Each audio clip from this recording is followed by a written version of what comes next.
प्रिय दर्शकों, आचार्य श्लेष का प्रेम भरा नमस्कार। मुझे आशा है कि आप सब स्वस्थ होंगे और ईश्वर का गुणगान करते होंगे। आज मैं आपको एक संत की कुछ कहानी बताऊंगा। एक सन्यासी बाबा थे। वह मस्ती में प्रभु के धुन में एक पेड़ के नीचे बैठे हुए थे। तभी वहां थका हारा सा उतरा हुआ चेहरा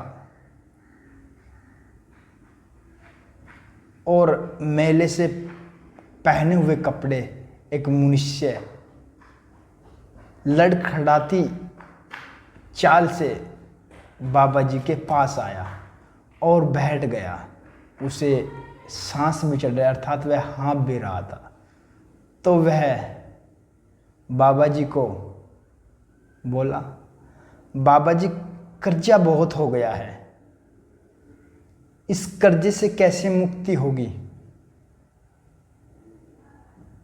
बाबा जी कुछ समय तो मौन रहे। फिर वह मनुष्य बाबा को बोला। तो मनुष्य के दोबारा बोलने के बाद बाबा ने अपनी चुप्पी तोड़ी। तो बाबा बोले, बेटा बताइए, मेरे पास तो कुछ भी नहीं है, मैं तो एक सन्यासी हूँ, आपको क्या दे सकता हूँ? मैंने तो पहले ही सब कुछ त्याग दिया है। और बाबा फिर शांत हो गए। वह मनुष्य कुछ देर बाद फिर बोला कि बाबा कुछ समाधान तो बताइए। उस मनुष्य की विनती करने पर बाबा को उस पर कुछ दया आ गई। तो बाबा बोले, बेटा, यहां से कुछ दूरी पर एक नदी बहती है, वहां पे कुछ पत्थरों का ढेर लगा हुआ है, अर्थात कुछ पत्थर पड़े हुए हैं।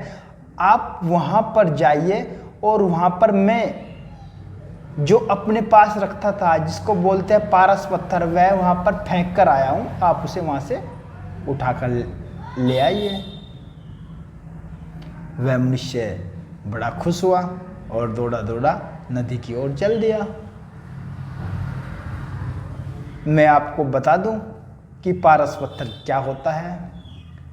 पारस पत्थर वह पत्थर होता है जिसको स्पर्श करने से कोई भी लोहे की वस्तु सोने में बदली जा सकती है। तो मनुष्य नदी पर पहुंच गया। जैसे ही मनुष्य नदी पर पहुंचा तो उसने इधर उधर देखा, तो देखा कि पास में एक पत्थर का ढेर है और उसके पास में ही एक पारस पत्थर पड़ा है। तो मनुष्य उस पारस पत्थर को पाकर बड़ा प्रसन्न हुआ और चल दिया। कुछ ही कदम चला था, उस मनुष्य के मन में भाव उत्पन्न हुआ कि बाबा के पास ऐसा कीमती क्या चीज है जो उसने पारस पत्थर को भी फेंक दिया और वहां मस्ती में बैठे हुए हैं। उस पारस पत्थर को लेकर दौड़ा दौड़ा वह मनुष्य उस सन्यासी बाबा के पास गया। सन्यासी बाबा फिर अपनी ध्यान अवस्था में थे। फिर बोले, बाबा मैं पारस पत्थर लेके आ गया हूँ, परंतु मुझे एक बात बताइए आप। बाबा जी बोले, बोलो बेटा, क्या बात है? आप मुझे वह वस्तु दीजिए जो इस पारस पत्थर से भी महंगी है। तो बाबा मंद मंद मुस्काए और बोले, बेटा, अपने अंदर आध्यात्मिक चेतना जगाओ, वह इस पत्थर से भी महंगी है।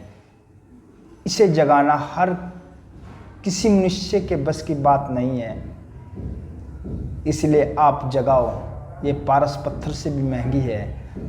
हमें इस कहानी से क्या शिक्षा मिलती है? हमें इस कहानी से शिक्षा मिलती है, आप आध्यात्मिक मार्ग में चले जाइए।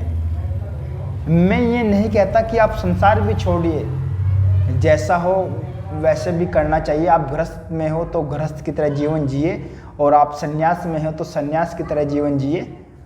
और आध्यात्मिक की ओर भी अपना झुकाव रखिए, क्योंकि यह जो हमें मनुष्य शरीर मिला है ना, यही एक ऐसा मंदिर है जिससे हम मोक्ष की ओर जा सकते हैं। और अपने अंदर चेतना जगाइए और प्रभु की भक्ति अर्थात प्रभु के ध्यान में खो जाइए। हर हर महादेव, ओम नमः शिवाय।